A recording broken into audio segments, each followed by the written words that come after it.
Hep hep, bago tayo mag-secret file, ay ilike mo muna ang video na to at mag-subscribe na sa aming YouTube channel. Don't forget to click the notification bell para hindi ka nahuhuli sa latest episode ng DJ Rocky's Secret Files.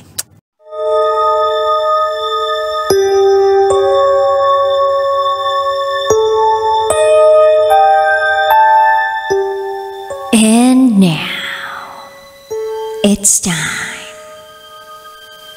for SPG, as in Super Bacchanal Secret File, the Halloween Special.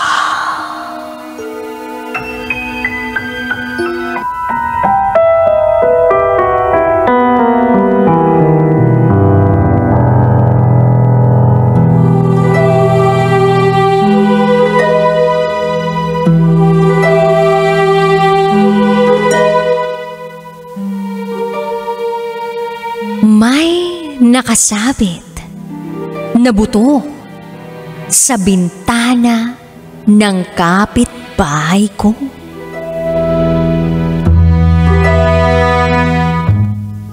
Hi DJ Rocky.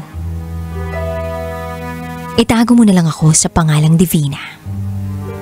At ito ang aking SPG, as in Super Bacchanal Secret File. Hindi ko alam kung dapat ba akong maasar sa kapitbahay ko o hindi. Feeling ko kasi hindi na kaaya-aya ang ginagawa nila ng asawa niya. Itago natin siya sa pangalang Susie at Geno. Oo, yung mga mascot ng isang kilalang brand ng gatas. Lagi kasing strong. Strong mag-usap sa lakas ng boses. Strong mag-away. At strong din maglampungan tuwing gabi. At may isang ang kaganapan na hindi ko na kinaya at tuluyan na akong naasar. Isang gabi narinig ko si Susie na umuungol. Sabi niya,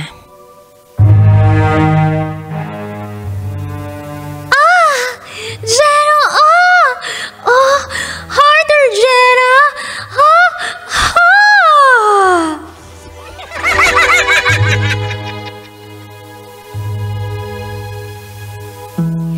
Hindi tuloy ako makatulog. Kasi umaabot sa kwarto ko yung mga ungol niya. Si Geno naman, panay din ang ungol. At naririnig ko rin na kumakalabog yung kama nilang dalawa ni Susie. Panayang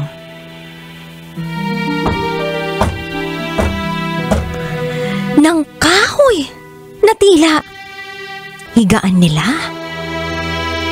nung mga oras na iyon.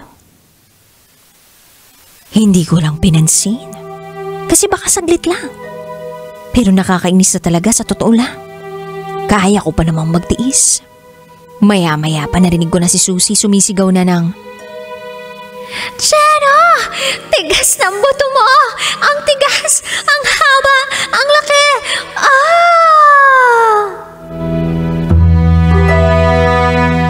Sa isip ko lang, parang hindi na maganda to. Umaapaw na sa kwarto ko ang himagsikat nilang dalawa. Kaya nag-headphones ako at sinubukan ko na lang matulog uli. Pero hindi umubra, DJ Rocky. Hindi umubra! Masyadong intense ang himagsikan ng mga kapitbahay ko. Rinig na rinig pa rin.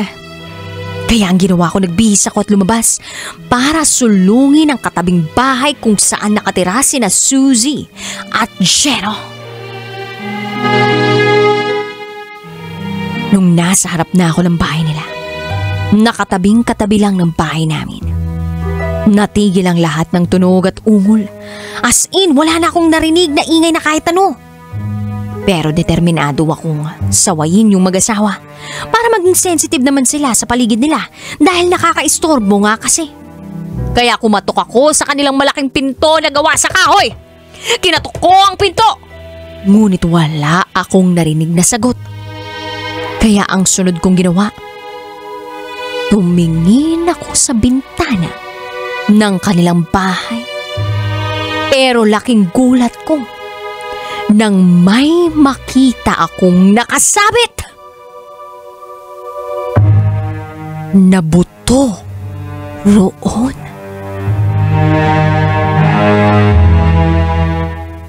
Isang napakalaking buto na nakakakilabot dahil nga sa sobrang laki nito.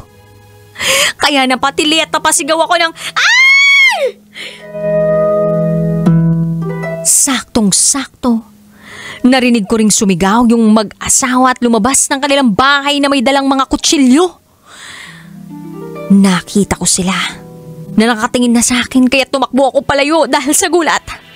Pero hinabol pa nila ako sa malayo. Naghabulan kami, DJ Rocky, at doon na kami nagkakilanlan. Kaya unti-unti kaming bumagal.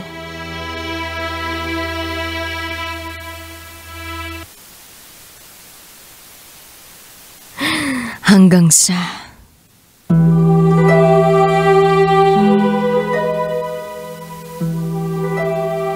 nakaramdam kaming tatlo ng pagod nang makalayo na kami at sabay-sabay kaming napaupo sa kalsada habang naghahabol ng hininga. Sabi ni Susie, "Mars naman, ba't nandun ka ng ganong oras? Akala namin totoo kang magnanakaw. Nanakawan mo kami." Sagot ko agad, kasi kayo, ang lakas ng mga ungol nyo. Habang naiistorbo ako kaya yun pupuntahan ko sana kayo para kausapin na nakakabulabog kayo pero ang nangyari ako nabulabog. Nakita ko yung buto sa bintana nyo, nagulat ako, napasigaw ako. Kaya eto, nagabula na tayo. Sumabat si Jeno. Ano mayari? Malaki ba ang nakita mong buto? Ayos ba? Sagot ko, "Gagi, malaki yung buto kaya nakakatakot." Sagot ni Susie, "Ano yun? Decoration lang namin sa bahay kasi nga Halloween, diba? Pasensya ka na, Mars. Tara na, magsiuwian na tayo." Nag-decide kami umuwi na lang ng sabay-sabay. At tinawanan na lang namin ang nangyari. Pinangako naman nila sa akin na magiging tahimik at considerate na silang mag-asawa sa tuwing nag-aanuhan sila.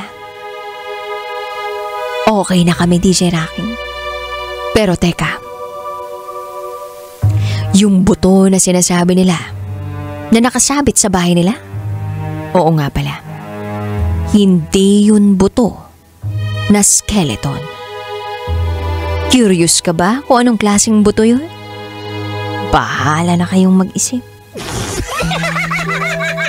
At magbibigay na lang ako ng clue. May ulo ito, ngunit walang kamay.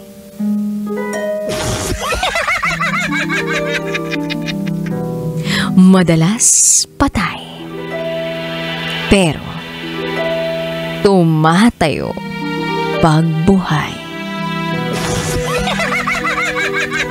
May buhok ito, ngunit kulot. At may dalawang umbo na nangungulupot. Ayan na, tandaan ninyo, Biyernes ngayon.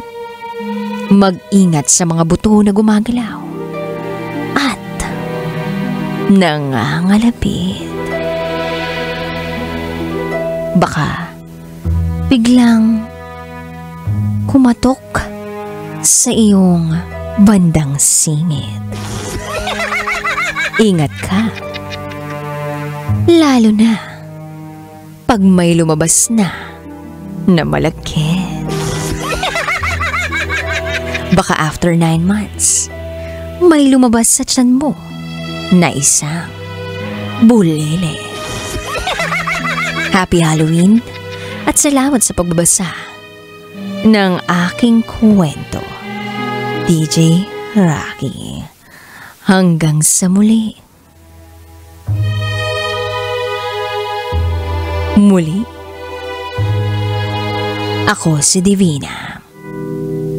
At ito, ang aking SPG as in Super Pagner Secret 5.